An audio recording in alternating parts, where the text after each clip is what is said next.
So you've been playing Genshin Impact for a bit now. You've enjoyed the story, seen how good the game looks, but now you're asking yourself, how do I properly increase my adventure rank? Because some of the story quests that actually progresses the plot of the game is locked behind an adventure rank requirement. In this video, we'll be discussing and listing out the things you can do to earn and gain EXP to increase your adventure rank. So before we start with the list, let's talk about what adventure rank really is. If you're a newer player, you might not really understand what it's actually for, the general concept of what adventure rank is. Generally speaking, you can consider adventure rank as your account level, and it is separate from your character level. So why does it matter, and why should you focus on increasing your adventure rank? As mentioned in the intro, some of the story quests that progresses the plot of the game is locked behind an adventure rank requirement. Also, as you increase your adventure rank, you will be able to increase your world level. So what is world level? As you progress through the game, increase your character level, get better gear and artifacts. Generally speaking, the game itself becomes a lot easier for you. The game's general difficulty will be increased in order to keep the game interesting. So they do this by increasing the levels of the monsters you find around the map, and also in dungeons, bosses, and so on. This is a good thing though, because the rewards, loots, and drops you get from monsters, chests for example, will be better as your world level increases. Now that we've talked about what adventure rank is generally, let's get into the list itself.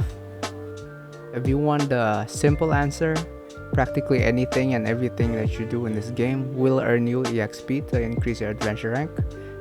Things like opening chests, beating mobs, everything will earn you EXP to further increase your adventure rank. The problem is, most of these things gives you very little or even negligible amount of EXP. Because of this, you have to really pay attention to the things that you do in this game if you want to increase your adventure rank fast. Alright, the first real item on this list is actually story quest. Story quest in general is very good in order to earn more EXP to increase your adventure rank, because story quest is usually a chain quest and they usually give large bursts of EXP. This is because story quests usually have sub-events inside them, and each sub-events usually yields you EXP in sub-shaver form. There is a catch though. The problem with story quest is that it's not reliable, and you can't always do story quests in order to increase your adventure rank. This is because most of the story quest is locked until you reach a certain adventure rank, and then you will be able to do the quest itself. And honestly speaking, most of you is probably here because you want to do that story quest, but you're stuck in a much lower adventure rank. If you've just started your playthrough, I suggest you go and explore the world and try to unlock all the teleport waypoints around the map. This is important because unlocking the different teleport waypoints will increase the general mobility you have around the map, because the map is really big.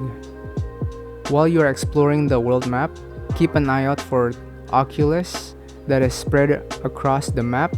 This is important because the different Oculus, based on which area you are in, Animo Oculus if you're in Mondstadt, and Geo Oculus if you're in Liyue, they are an important resource to be able to level up the Statue of the Seven. And the reason you want to level up these Statues of the Seven, because obviously you want the EXP and they give a lot of it.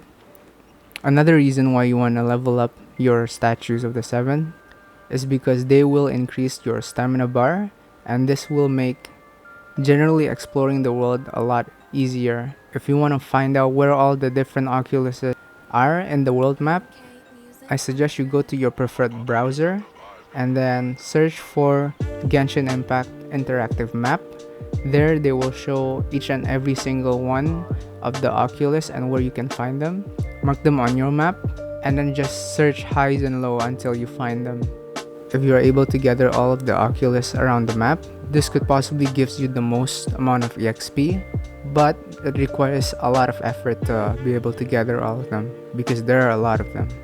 As you explore the game world, you will come across monsters that are a lot stronger than your typical mobs. These monsters are generally called boss monsters, and there are 3 types of boss monsters you can find in this game: normal boss, elite boss, and a weekly boss. And the ones that we will talk about is weekly boss and elite boss. Starting with elite boss, defeating an elite boss will give you 200 EXP, and generally farming an elite boss is good, but there is a limit to it, and you are not able to abuse farming the elite boss. This is because in order to claim the loot and reward after defeating the elite boss, you require 40 original raisin, which is one of the many currencies in the game. And although you are able to replenish your raisin using fragile raisins, I suggest you don't use your fragile raisins to replenish your raisins, because at the lower adventure ranks, the reward and loot of the elite boss is not very good, and you are much better off using the fragile raisins when you've reached the higher adventure ranks and higher world levels, because the rewards will scale with your world level. Examples of elite boss is the elemental Regis Vine and Hypostasis. Next is the weekly boss. As the name suggests, you can only defeat a weekly boss once a week. The weekly bosses will respawn every Monday, and defeating one will give you 300 EXP. Currently, there is 2 weekly bosses you can find in this game. First one is Angias, the Dominator of the Wolves, and the second is Dwalin, the Storm Terror. Once you've reached adventure rank 12, you will unlock the Adventurer Handbook, and this is very key because a huge chunk of your EXP gain revolves around this Adventurer Handbook. And probably the most important item in this handbook is the Commission Quest. When you get the Adventurer Handbook, you'll unlock quests called Commission Quest. They are basically daily quests that you can do. You get 4 daily quests every day, and each one will yield you about 175 to 225 EXP per quest, according to the Genshin Impact fandom wiki page. And it is very important that you do all 4 quests every day, because when you do all 4, you will be able to get a bonus reward from the Adventurer Guild, which will yield you an extra 500 EXP. Generally speaking, this is the most reliable way to gain EXP in the entire game, because you can do this every day, unlike for example the story quest that you have to unlock to be able to partake in. The next tab that you can find in your Adventurer Handbook is the Experience tab, and the Experience tab basically acts like a milestone or achievements page, but not really, since you already have an achievement section in the main menu. Each experience that you complete will yield you about 100 EXP each. And the reason I decided to put this inside the list itself is because in the earlier chapters of the Experience tab, it's really easy to complete them, and they will definitely boost your EXP gain early on. Alright, finally, I would like to talk about domains. Domains generally acts like dungeons in this game, I feel like, and completing dungeons will yield you EXP. Some of the different dungeons in this game will yield you XP upon completion. An example would be Midsummer Courtyard or Cecilia Garden, but keep in mind that there are also domains that do not yield any EXP after completing it. This is because most of the domains have a theme around the reward they will give. Some of the domains will focus on giving rewards that helps you ascend your weapons. Other domains will have rewards that gives you different artifacts to equip to your character. I would like to mention that by following this list does not mean that you'll be able to increase your adventure rank instantly. It takes time, it takes effort to increase your adventure rank. It sucks, but that's the way this game was designed. And if you don't want to do everything in this list, you just want to play casually, that is perfectly fine. You don't have to be a tryhard to enjoy a game.